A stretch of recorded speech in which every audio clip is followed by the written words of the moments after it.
सभी को सुप्रभात। मैं Shishpal mayor BA part third Hindi साहित्य आधुनिक काव्य के अंतर्गत हम चर्चा कर रहे थे हारिस बादानी की कविता मैंने नहीं कल ने बुलाया है। हारिस बादानी की रचना मैंने नहीं कल ने बुलाया है। तो इसमें कवि ने बताया कि एक शहरी वातावरण का यहाँ पर दृश्य प्रस्तुत किया है कि इस भाग दौड़ में हम अपने परिवारजन के लोग, अपने आसपास पड़ोसियों को हम भूल चुके हैं। हम अपना स्नेह, अपना लगाव सब कुछ भूल चुके हैं। हमारा प्रेम पनपना चाहिए, लेकिन हमने क्या किया कि हमारे घर तो हमने बहुत सुंदर सजा लिए। हमने ऊंची से ऊंची पड़ोसियों के साथ दीवारें खड़ी कर ली, जिससे हमारा मेल जोल, आपसी जो प्रेम है वो नहीं पनपता। हमारे पास कोई हमारा पड़ोसी, हमारे समाज के लोग आ ही नहीं पाते, न हम उनके पास जा पाते हैं, क्योंकि हमारा जीवन है वो एकांकी प्रवृत्ति का हो गया है। अब शहरी वातावरण में पड़ोसी को नहीं जानता। इस प्रकार के दृश्य हारिस बादानी ने अपनी कविता में प्रस्तुत किया।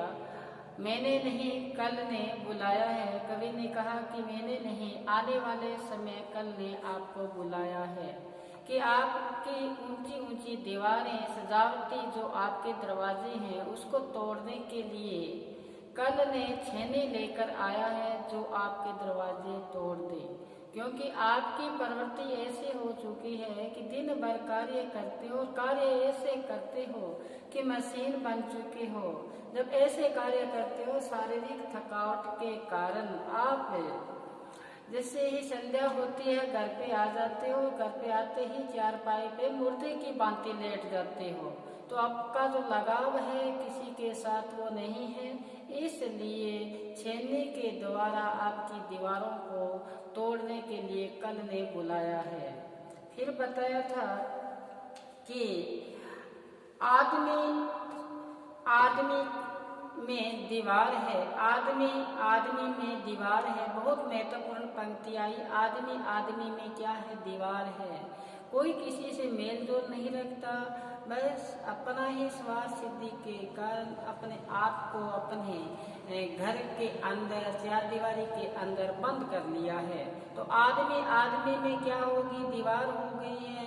भेदभाव की नीति को अपनाया जा रहा है, ये यहाँ बताने का कवि ने प्रयास किया है। फिर बताया था कि आदमी अजनबी आदमी के लिए बन चुका है।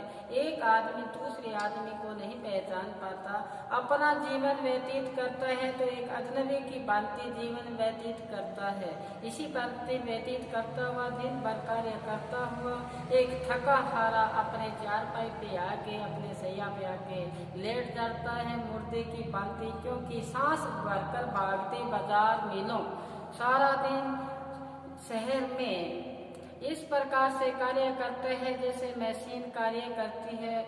इसी प्रकार कार्य करते करते रात दिन मिलों बाजार घूमता हुआ घर थका हारा घर पे लौटता है और दफ्तरों को रात के मुर्दे दफ्तर में कार्य करता करता रात्रि में मुर्दों की भांति लेट जाता है। सुबह होती है फिर मशीन बन जाता है, कार्य में लीन हो जाता है।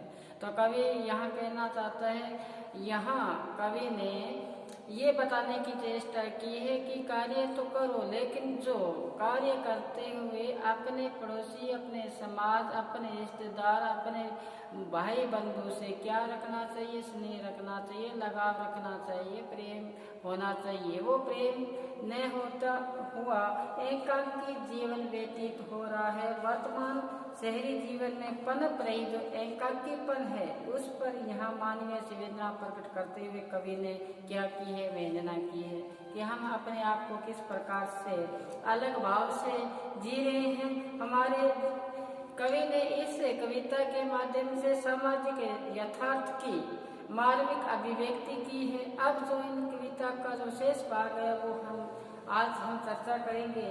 तो आगे क्या बताया देखना, बहुत महत्वपूर्ण है, ध्यान से सुनना कि बल्ब की रोशनी, बल्ब की रोशनी, बल्ब की रोशनी, बल्ब की रोशनी शेड में बंद है, शेड में बंद है। बल्ब की रोशनी शेड में बंद है, सिर्फ परछाई उतरती है, सिर्फ परछाई उतरती है, सिर्फ परछाई उतरती है। बड़े फुटपाथ पर, बड़े फुटपाथ पर जिंदगी की जिल्लत के,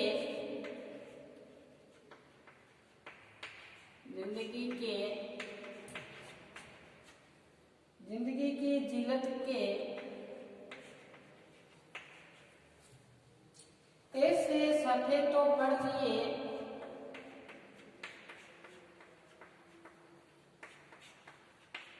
तो पढ़ लिए, ऐसे सफ़े तो पढ़ लिए, तुम्हें अगला, तुम्हें अगला,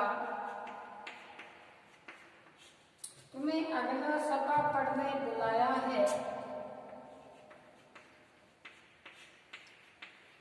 पढ़ने बुलाया है। मैंने नहीं, मैंने नहीं, कल ने बुलाया है। एग्जाम की दृष्टि से महत्वपूर्ण है, ध्यान से सुनना।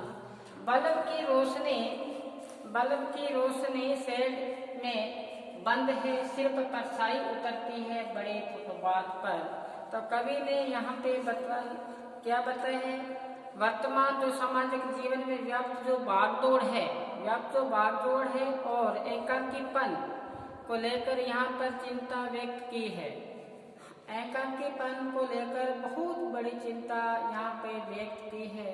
कवि कहते हैं कि बल्ब की रोशनी है, परंतु वो कहाँ पर है, शेड के अंदर बंद है। घर में लगा हुआ बल्ब की रोशनी घर में ही क्या करती है, रोशनी करती है, बाहर उसकी रोशनी जाती नहीं है। तो तात्पर्य कवि का यहाँ पे घर की रोशनी बाहर न जाने का, कि हम एक एकांकीपन का जीवन जी रहे हैं, हम एकांकी के साथ जीवन जी रहे हैं, हमारी रोशनी बाहर नहीं जा रही है, हम घर के अंदर ही क्या है, बंद है। हमने सुंदर सुंदर घर तो बना लिए, उसमें अच्छी सजावट कर ली, लेकिन जब तक उसमें उस घर में रहने वाले सदस्य का आपसी और पड़ोसी के साथ स्नेह नहीं है, लगाव नहीं है, प्रेम नहीं है, तो वो घर क्या है, निरर्थक है, वहाँ रहना ही क्या है, धिक्कार है। यही कवि ने यहाँ बताने की चेष्टा की है कि घर में लगा हुआ बल्ब की रोशनी बाहर न जाना, तो हम इसका तात्पर्य कि हम इतने एकांकी हो गए कि हमारे घर के अंदर ही रोशनी हम व्याप्त रखना चाहते हैं। जब हमारा किसी के प्रति स्नेह नहीं होगा, लगाव नहीं होगा, तो हम आगे बढ़ ही नहीं पाते। हमारा जीवन जो मिला है वो प्रेम करने के लिए मिला है, न कि हम एकांकीपन के साथ जिए। वही यहाँ बताया है कि एकांकीपन से हम क्या है, प्रकृति से हम ग्रस्त है। सिर्फ परछाई फुटपाथ पर पड़ती है कि घर में कोई व्यक्ति रह रहा है, कि घर में जलता हुआ बल्ब, उसकी परछाई कहाँ पड़ती है, फुटपाथ पर पड़ती है, तो पड़ोसियों को पता चलता है कि इस घर में कोई रह रहा है।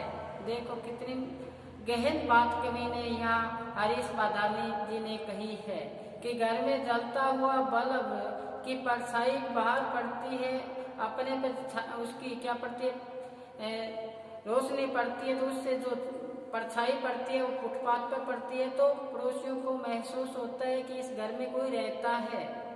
तो यही बात यहाँ पर शहरी जीवन में व्याप्त जो अजनबीपन है उसकी स्थिति हमें इस प्रकार से ज्ञात होती है कि जिंदगी रूपी किताब के पन्ने तो पढ़े जा सकते हैं, परंतु जीवन कैसा होगा उसका अनुमान लगाना क्या है, कठिन है। जिस प्रकार से गरीबी है, गरीबी एक किताब होती है, उसको कई तो पढ़ लेते हैं, कई पन्ने को पलट देते हैं, कोई चित्र देख लेता है, लेकिन समाधान नहीं हो पाता। इसी प्रकार से ये बात है कि जिंदगी की जो पन्ने हैं वो पढ़े तो जा सकते हैं, लेकिन भावी जीवन कैसा होगा हमारा आने वाले समय पर यहाँ पर चिंता व्यक्त की हरीश बदाने जी ने कि आज हमने इस प्रकार अपने आप को ढाल लिया, सुंदर सुंदर हमने क्या लगा दिए, दरवाजे लगा दिए, और दरवाजे लगाकर हम उसके अंदर कैद हो गए, बंद हो गए। हम समाज से हमारा क्या हुआ, नाता टूट गया, हमारा पड़ोसियों से नाता टूट गया, तो हम किस की ओर जा रहे हैं। तो कभी हरीश बताने का तात्पर्य है कि हम एक गर्त की तरफ जा रहे हैं। हमारा जो मेलजोल कामना का जो भविष्य है, कामना का जो भविष्य था वो बनाना था। तो इस प्रकार यहाँ कवि ने कहा है कि आपकी आने वाला जो भविष्य है, हम आपके शुभ चिंतक हैं, इसलिए मैंने नहीं आने वाले समय ने कल ने आपको बुलाया है। तो यहाँ पर कवि ने शहरी सामाजिक जीवन में व्याप्त जो अजनबीपन है या एकांकीपन है, उसकी प्रकृति को यहाँ अनुचित बताकर परस्पर मेलजोल रखने का जो यहाँ सवाल व्यक्त किया है। तो रोशनी शेड में बंद है, जिंदगी का सफा पढ़ लिया शब्द जो योजना है, इसमें यथार्थता क्या हुई, छिपी हुई है। यथार्थता छिपी हुई है कि हम किस धरातल पर आज विराजमान है। हम कहते हैं कि हम एक उन्नति कर रहे हैं, हमारी उन्नति आगे से आगे बढ़ रहे हैं। तो कभी हरीश बदाने का कहने का यहाँ से है कि हम यहाँ अपने आप को सजाना नहीं है, यहाँ के मेल जोल आपसी प्रेम भाईचारे का नाता निभाना है। जब प्रेम पनपेगा, समाज विकसित होगा, आगे से आगे बढ़ेगा। यही कभी यहाँ बताया है कि बल्ब की रोशनी शेड के अंदर बंद है। आज ऐसे वातावरण में हम ढल चुके हैं कि हम भेदभाव की दीवारें खड़ी करनी है। तो कहते हैं आदमी के बीच दीवार, बहुत महत्वपूर्ण एक शब्द है, आदमी के बीच दीवार। और हर आदमी क्या बताया कि आदमी अजनबी आदमी के लिए बन चुका है। आज कोई किसी को नहीं पहचानता, आदमी के लिए अजनबी बन चुका है। और ऐसा अपने आप को डाल लिया है कि कार्य ऐसा करता है दिन भर जिस प्रकार से मशीन हो। तो कवि ने इसी प्रकार यहाँ बताया है कि ऐसे सफेद तो पढ़ लिए, जिंदगी के जो असली यथार्थ के जो पन्ने हैं वो आपने पढ़ लिए। आने वाले पीढ़ी आपकी कैसी होगी, भावी पीढ़ी कैसी होगी, भावी पीढ़ी में आपका भविष्य कैसा होगा, वो कल आपको बताएगा। कल आने वाला समय है वो आपको बताएगा। तो यहाँ पर जो यथार्थ शब्द की जो योजना हुई है वो यहाँ पर स्पष्ट की है। तो एक छोटी सी कविता के माध्यम से एक एक शब्द गागर में सागर भर दिया है हरीश बदाने ने कि मैंने नहीं आने वाले समय कल ने आपको बुलाया है। क्यों बुलाया है? क्योंकि आपकी जो कल आपको बुलाया है, क्या खामोशियों की छतें, आपके बना हुआ घर, आपकी छतें हैं, इसमें क्या है, खामोशी व्याप्त है। इसमें किसी प्रकार की खुशी नहीं झलकती। और बताया है कि आपके लगे हुए आबनूसी किवाड़े घरों पर आदमी के बीच दीवार और आपके सजावटी जो आपके क्या है दरवाजे तो बना लिए, अपने आप को बंद कर लिया, उस आपने बल्ब जलाया, आपकी रोशनी आपके घर तक ही सीमित रही। घर तक सीमित रहने का अर्थ है कि आपका जो मेलजोल है वो नहीं है। आपका जीवन क्या है, एकांकीपन है। आपका जीवन एकांकीपन है, किसी से मेलजोल नहीं है, पड़ोसी से आपका स्नेह नहीं है, समाज से आपका स्नेह नहीं है। इस पर यहाँ कवि ने क्या किया, प्रकाश डाला है। अब देखो आगे इनकी दूसरी जो कविता है उस पर चर्चा करें। और हरीश बदानी की दूसरी कविता है रेत में नहाया है मन। रेत में नहाया है मन, उस पे हम आज चर्चा करें। तो कवि ने यहाँ पर रेत में नहाया है मन, इस कविता में राजस्थान की रेत राशि से पीड़ित जन जीवन की जो झांकी प्रस्तुत की है। राजस्थान के जो निवासी है उनका जो जीवन कैसा है उसके बारे में यहाँ पर इस कविता के माध्यम से एक झांकी प्रस्तुत की है कि अपने आप को किस प्रकार से जीवन जीते हैं, अपने आप को किस प्रकार से इन गर्मी से, इन आंधियों में अपने आप को जीवन में किस प्रकार से वो जीवन जीते हैं और अपने आप को कोसते हुए वो अपने आप को जीवन जीते हैं, इसके बारे में यहाँ बताया है। तो बताया है रेत में नहाया है मेरा मन। रेत में, अब देखो राजस्थान में जहाँ भी देखो धूल भरी आंधियाँ हैं, तो आंधियाँ हैं तो वो जो उनका स्नान होता है वो रेत में नहाते हैं और उनका मन भी उसी में लीन रहता है, रेत में ही लीन रहता है। जहाँ इर्द गिर्द जहाँ भी देखते हैं चारों तरफ से रेत ही रेत व्याप्त है, उन रेत में ही उनका मन कभी तैरता है कभी डूबता है। यही कवि ने यहाँ बताया, उनकी झांकी यहाँ प्रस्तुत की है कि रेत में नहाया है मन। आज नीचे से देखो इनकी अनुभूति को समझो कि आज नीचे से जून जुलाई का महीना होता है, उस समय इतनी गर्मी इतनी तप्त होती है, उसके बारे में यहाँ वर्णन किया है कवि ने। आँच नीचे से धरती में जो आँच है इतनी भयानक आँच है, ऊपर से सूर्य की जो तपन है, सूर्य की क्या है तपन है, और नीचे से फिर उनकी आँच है। ऐसा जब मिश्रण हो जाए तो कहते हैं कि घर में निकलने चूल्हे से निकलने वाला धुआं झलमलाती जगह अपने आप को झलमलाते हुए जीवन को क्या करते हैं, व्यतीत करते हैं।